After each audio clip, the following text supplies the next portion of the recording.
नमस्कार, स्वागत है आपका समाज का सच में।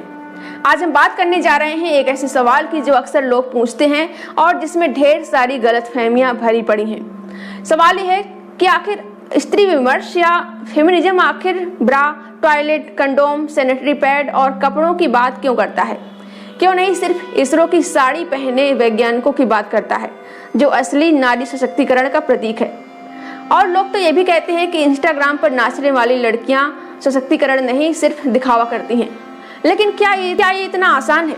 क्या एम्पावरमेंट सिर्फ साड़ी पहनकर रॉकेट लॉन्च करने तक सीमित है, या फिर इसके पीछे कुछ और भी है जो हमारी नज़रों से छुपा हुआ है?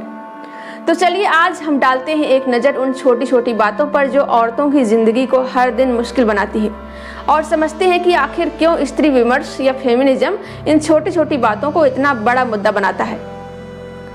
सबसे पहले बात करते हैं उस जगह की जहां औरतें अपनी जिंदगी का बड़ा हिस्सा बिताती हैं, वो है किचन। सोचिए, आपने कितने घरों में देखा है कि किचन में एसी लगा हो।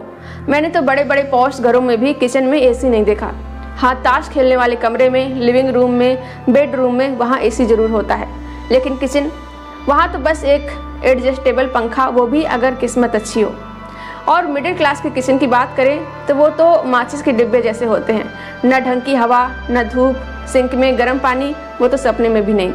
और इन किचनों में औरतें दिन में करीब 3 से 6 घंटे बिताती हैं, वो भी साड़ी, ब्लाउज, पेटीकोट और उस जंजीर नुमा ब्रा में लिपट कर। गर्मी में पसीने से तर-बितर, फिर भी वो काम करती रहती हैं। अब जरा पुरुषों की बात करें तो वो गर्मी में कूलर के नीचे चड्ढी बनियान में घूम रहे होते हैं, बनियान भी पेट पर चढ़ी हुई। लेकिन औरत, उसे तो साड़ी में शालीनता का ढोंग निभाना पड़ता है। क्या ये अन्याय नहीं है? ये छोटी सी बात नहीं है, ये वो रोजमर्रा का संघर्ष है जो औरतें बिना शिकायत किए झेलती हैं। और यही वो जगह है जहां स्त्री विमर्श शुरू होता है। क्योंकि अगर औरतें अपने शरीर को आराम देने वाली चीज़ों जैसे ब्राना पहनना, हल्के कपड़े पहनना, ये सब मांगती हैं तो ये कोई बगावत नहीं, बल्कि ये उनका हक है। अब बात करते हैं एक और टैबू की, पीरियड्स और टॉयलेट। आज भी 2025 में औरतें अपने अंडरगारमेंट्स छुपाकर सुखाती हैं। पीरियड्स के कपड़े वो तो किसी कोने में, किसी अंधेरे में दबाकर रखे जाते हैं। क्यों? क्योंकि शर्मिंदगी, क्योंकि लोग क्या कहेंगे। लेकिन धूप की सबसे ज़्यादा ज़रूरत उन कपड़ों को है जो अंडरगारमेंट्स है, फिर भी वे धूप से वंचित रहते हैं। और ये धूप की कमी सिर्फ कपड़ों तक नहीं, विटामिन डी की कमी औरतों में आम है। लेकिन क्या वो छत पर जाकर पीठ खोलकर जैसे पुरुष बैठते हैं धूप ले सकती हैं? नहीं, क्योंकि शालीनता का बोझ उनके कंधों पर है। अब टॉयलेट की बात करें, जैसा कि बचपन में मुझे लगता था कि औरतों को शायद टॉयलेट कम लगती है, क्योंकि पुरुष तो कहीं भी कभी भी कर लेते हैं, लेकिन औरतें वो तो बस घंटों रोक कर रखती हैं, बस में, ट्रेन में, बाजार में। कई शहरों में, ज़्यादातर तंग बाजारों में औरतों के लिए एक टॉयलेट भी नहीं होता। जो होते हैं उनकी हालत देखकर आप घिना जाएंगे। वहीं कॉरपोरेट ऑफिस को छोड़ दें तो सरकारी स्कूलों, दफ्तरों और छोटे मोटे कारखानों में औरतों के बाथरूम की हालत क्या है, एक इस पर पूरी डॉक्यूमेंट्री बन सकती है। औरतें कैसे जुगाड़ लगाती हैं, कैसे अपनी ज़रूरतों को दबाती हैं, ये कोई छोटी बात नहीं है। और फिर लोग ये भी कहते हैं कि नारी तुम केवल श्रद्धा हो। अरे भाई, ये श्रद्धा नहीं, ये तो मजबूरी है।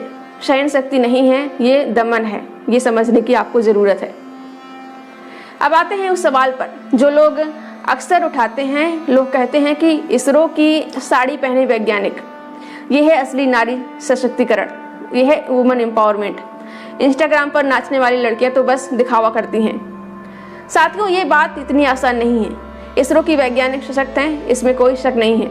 लेकिन क्या साड़ी पहनकर रॉकेट लॉन्च करना ही सशक्तिकरण है? क्या वो वैज्ञानिक घर में जाकर किचन में 4 घंटे खाना बनाती हैं? क्या वो धूप में पीठ खोलकर लेट सकती हैं? क्या वो ब्रा के बिना काम करने की आज़ादी मांग सकती हैं? वुमन एम्पावरमेंट का मतलब सिर्फ डिग्रियां, नौकरियां या अवार्ड नहीं है। सशक्तिकरण का मतलब है अपनी ज़िंदगी को अपने तरीके से जीने की आज़ादी। और वो इंस्टाग्राम पर नाचने वाली लड़की, वो भी उस आज़ादी का प्रतीक है। वो अपने शरीर, अपनी पसंद, अपने कपड़ों के जरिए बगावत कर रही है। वो कह रही है कि मैं जैसी हूँ मुझे वैसे ही रहने दो। लेकिन समाज सिर्फ साड़ी पहनने वाली महिलाओं की ही तारीफ करता है, क्योंकि वो उनके आदर्श में फिट बैठती है। वहीं कई अज्ञानी लोग महिला सशक्तिकरण या फेमिनिज्म का गलत मतलब निकालते हैं। जब कोई महिला पुरुष की तरह अपराध करती है तो फेमिनिज्म और महिला सशक्तिकरण को कोसा जाता है और मजाक उड़ाया जाता है। लेकिन साथियों, फेमिनिज्म या वुमेन एम्पावरमेंट का मतलब क्राइम करना नहीं है। क्राइम करने वाली महिलाएं फेमिनिस्ट नहीं होती। पितृसत्ता ने महिलाओं को एक ऐसे जाल में फंसाया है जहां हर छोटी बात में उन्हें जज किया जाता है। ब्राना पहने तो बेशर्म, पीरियड्स की बात करें तो बेशर्म, छोटे कपड़े पहने तो बेशर्म और चरित्रहीन, और अगर घर की जिम्मेदारी न निभाएं तो खराब बीवी, खराब माँ। ये जाल सिर्फ औरतों को दबाने के लिए बनाया गया है। औरतों को बताया जाता है कि उनकी हर जरूरत, हर इच्छा, हर दर्द छोटा है, लेकिन ये छोटी बातें ही उनकी जिंदगी को हर दिन मुश्किल बनाती हैं। एग्जाम्पल के लिए, आज भी सेफ सेक्स एक बड़ा मसला है। कंडोम की बात करें तो लोग हंसते हैं, लेकिन औरतों के लिए ये हंसी का विषय नहीं है, ये उनकी सुरक्षा का सवाल है। और मैरिटल रेप, उसकी बात तो लोग सुनना ही नहीं चाहते और फिर कहते हैं कि औरतों को कमान मिलते ही घर टूट जाते हैं। लेकिन घर तो तब टूटते हैं जब औरतों की ज़रूरतों को अनदेखा किया जाता है। तो फिर स्त्री विमर्श क्या है, आइए समझते हैं। स्त्री विमर्श हर उस जगह की आवाज़ है जहां औरतों को इंसान की तरह जीने का हक नहीं मिलता है। यह है उस औरत की आवाज़ जो गर्मी में ब्रा के बिना काम करना चाहती है।